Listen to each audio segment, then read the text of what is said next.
छत्तीसगढ़ के सरगुजा और बस्तर संभाग के सुदूर आदिवासी क्षेत्रों में पिछले 1.5 साल से अपनी सेवाएं दे रहे 3000 से अधिक बीएड सहायक शिक्षकों की नौकरी आज संकट में है। हाल ही में सुप्रीम कोर्ट और हाई कोर्ट ने फैसलों के चलते इन शिक्षकों का भविष्य अब अनिश्चितता में है। इस संकट में न केवल इन शिक्षकों की सेवाओं पर बल्कि उनके आत्मसम्मान और समाज में उनकी पहचान पर भी गहरा आघात किया है। इस संबंध में लगभग 3000 चयनित बीएड उपाधि धारक सहायक शिक्षक जनप्रतिनिधियों से मिलकर मुख्यमंत्री के नाम ज्ञापन सौंप रहे हैं और इसी कड़ी में छत्तीसगढ़ अनुसूचित जनजाति आयोग के अध्यक्ष से मिलकर मुख्यमंत्री के नाम ज्ञापन सौंपा गया है। इन शिक्षकों ने एक मार्मिक निवेदन की है। इनका कहना है कि हम लगभग 1500 चयनित सहायक शिक्षक बीएड उपाधि धारक आदिवासी समाज से आते हैं, जिन्होंने कठिन परिस्थितियों और सामाजिक चुनौतियों का सामना करते हुए यह मुकाम हासिल किया है। अबुझमाड़ और बस्तर जैसे दुर्गम और पिछड़े क्षेत्र में आकर हमने शिक्षा को अपने समाज की प्रगति का माध्यम बनाया है। हमारे समाज में शिक्षा तक पहुंच बेहद कठिन है। संसाधनों की कमी और सामाजिक पिछड़ेपन के बावजूद भी हमने पढ़ाई जारी रखी। सरकारी नौकरी के लिए मेहनत और परिश्रम से परीक्षा भी उत्तीर्ण की है। आज हम न केवल शिक्षक हैं बल्कि आदिवासी समाज की नई पीढ़ी के लिए एक प्रेरणा भी हैं। छत्तीसगढ़ के बीएड धारी सहायक शिक्षकों की नौकरी पर अब संकट गहरा गया है। अब आखिर इंतजार है तो 10 तारीख का, जब इनके पक्ष में या फिर इनके खिलाफ फैसला सुनाया जाएगा। लेकिन अब ये देखना होगा कि क्या इन सहायक शिक्षकों की जो मार्मिक अपील है, क्या वो जनप्रतिनिधि तक, क्या सरकार तक या फिर क्या हाई कोर्ट तक पहुंच पाती है, आने वाला वक्त बताएगा। लेकिन फिलहाल इन युवकों के साथ कहीं न कहीं एक बड़ा छलावा किया जा रहा है। आइए अब हम आपको सुनाते हैं कि आखिरकार सहायक शिक्षकों ने छत्तीसगढ़ के मुख्यमंत्री विष्णुदेव साय के नाम आखिर क्या संदेश भेजा है। क्या इन संदेश का सरकार पर कोई असर पड़ पाएगा या नहीं, ये समय पर निर्भर करता है। लेकिन फिलहाल युवाओं ने अपनी बात को छत्तीसगढ़ के मुखिया तक पहुंचाने का पूरा प्रयास किया है। आप भी हमें कमेंट करके बताएं कि आखिरकार इन सहायक शिक्षकों के साथ क्या होना चाहिए। एक रास्ता निकाला जाना चाहिए या फिर इन्हें कोई दूसरे रास्ते पर जाने के लिए मार्गदर्शन देना चाहिए। आप भी कमेंट में जरूर बताएं। आयुक्त है शिक्षा विभाग के, हमारे जिला शिक्षा अधिकारी, विकासखंड शिक्षा अधिकारी, प्रत्येक एक नागरिक भी अवगत हो चुका है कि हमारी नौकरी संकट में। मार्केट में भी पूछ रहे हैं कि आपकी नौकरी का क्या हो रहा है। बहुत शर्म लगता है सर जब कोई पूछता है कि आपकी नौकरी का क्या हो रहा है। हमें बताने में हम एक ही चीज कहते हैं कि हमारे मुखिया जो कि आदिवासी नेता है, मैं आदिवासी क्षेत्र से पढ़ा हूँ, बस्तर दंतेवाड़ा, उस समय बस्तर जिला हुआ करता था जब मैं पढ़ता था 99 में, तो अभी दंतेवाड़ा जिला से मैं वहां पर से पढ़ा लिखा हूं। उस समय हमारी भाषा में हमको पढ़ाने वाला कोई नहीं मिलता था, लेकिन आज हम उनकी भाषा में पढ़ा रहे हैं। आज ये पूरे शिक्षक जो 2897 शिक्षक है, सरगुजा का आदिवासी लैंग्वेज, बस्तर का आदिवासी लैंग्वेज में पढ़ा रहा है, चाहे वो गोड़ी हो, धुरवी हो, भतरी हो। और आज बच्चों को अगर हम हल्बी में भी बोलते हैं तो हमारे बच्चे अंग्रेजी में बोल पा रहे हैं। अगर मैं बच्चों को बोलूंगा कि मैं खेलूं आए तो बच्चे बोलेंगे आई प्ले।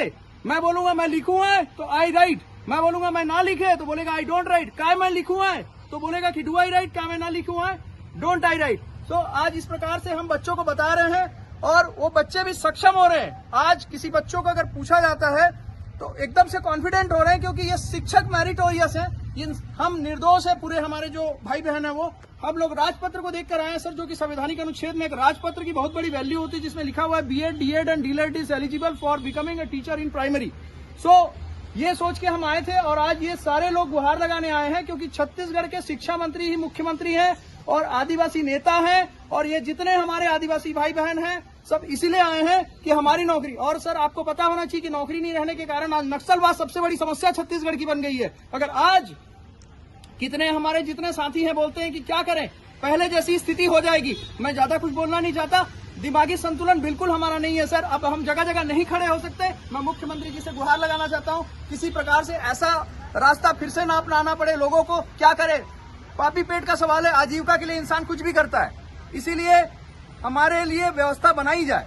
धन्यवाद सर। हम अपनी मांगों को लेकर आ रहे हैं। हम बीएड धारी सहायक शिक्षक हैं जो सरगुजा और बस्तर के सुदूर अंचलों में अपनी सेवा दे रहे हैं पिछले 15 महीनों से। और इस 15 महीनों में शिक्षा का स्तर दोनों ही जगह पे बहुत खासा सुधरा है। वो इन सब की वजह से आप देख सकते हैं, ये they are all BEd holders and merit holders teachers, जो कि पिछले 15 महीने से लगातार पढ़ा रहे हैं। अब ऐसा हुआ है कि हाई कोर्ट के एक निर्णय की वजह से हमारी आजीविका पे एक संकट उत्पन्न हो गया है। और मैं चाहता हूं सर, हमारा लिविंग स्टैंडर्ड अब उस तरीके से हो चुका है। हमने बहुत लोगों ने लोन लिया है, पहले कुछ और जॉब में थे, वो जॉब छोड़कर आए हैं। कई लोग प्रिपरेशन कर रहे थे और वो प्रिपरेशन छोड़ के आए हैं। तो अब 1.5 साल के बाद वापस से उसी इंटेंसिटी के साथ न प्रिपरेशन कर पाना संभव है, ना ही एक नई जॉब पे फिर से हमको रीस्टार्ट करना पड़ेगा, जिससे हमारी आजीविका पे बुरी तरीके से एक संकट आ जाता है।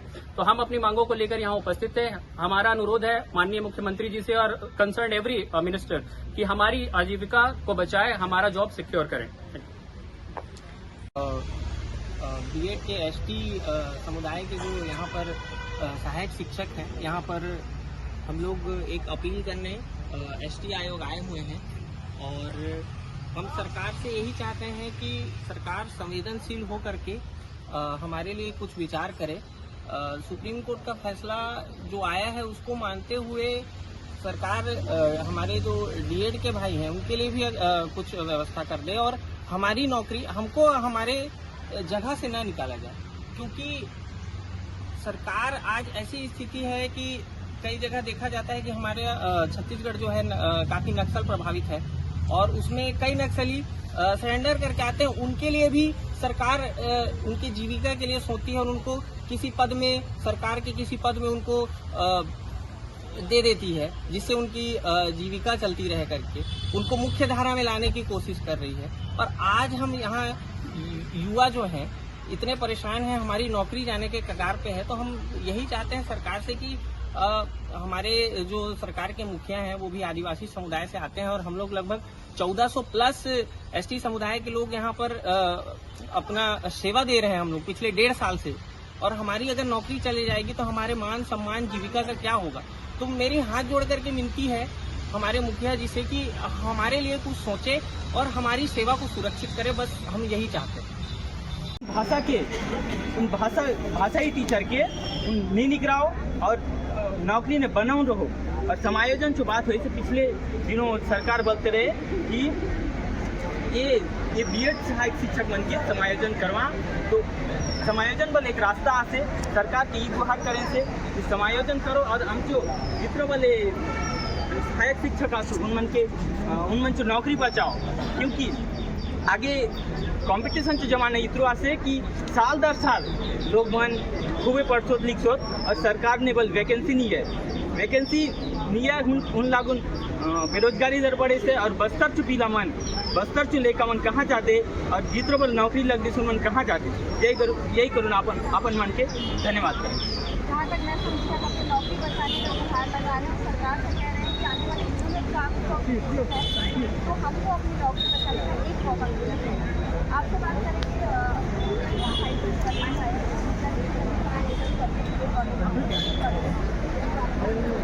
नमस्कार, मेरा नाम सौरभ साहू है। मैं शासकीय प्राथमिक शाला मझगवां में सहायक शिक्षक के पद पर पदस्थ हूँ। मैं बीएडधारी सहायक शिक्षक हूँ। आज हम कलेक्टर मैडम के पास आए थे ज्ञापन सौंपने। अभी कोर्ट ने ये आदेश दिया है कि 10 दिसंबर 2024 को डीएड धारियों की सूची उन्होंने मांगी है, जिससे हमें यह संशय है कि हमारी नौकरी मतलब खतरे में है और हमें निकालकर उनको रखने की प्रक्रिया चालू हो सकती है, जिसके डर से हम सरकार से गुहार लगाने आए हैं कि हमारी नौकरी को किसी भी स्तर में जाकर वो बचाए।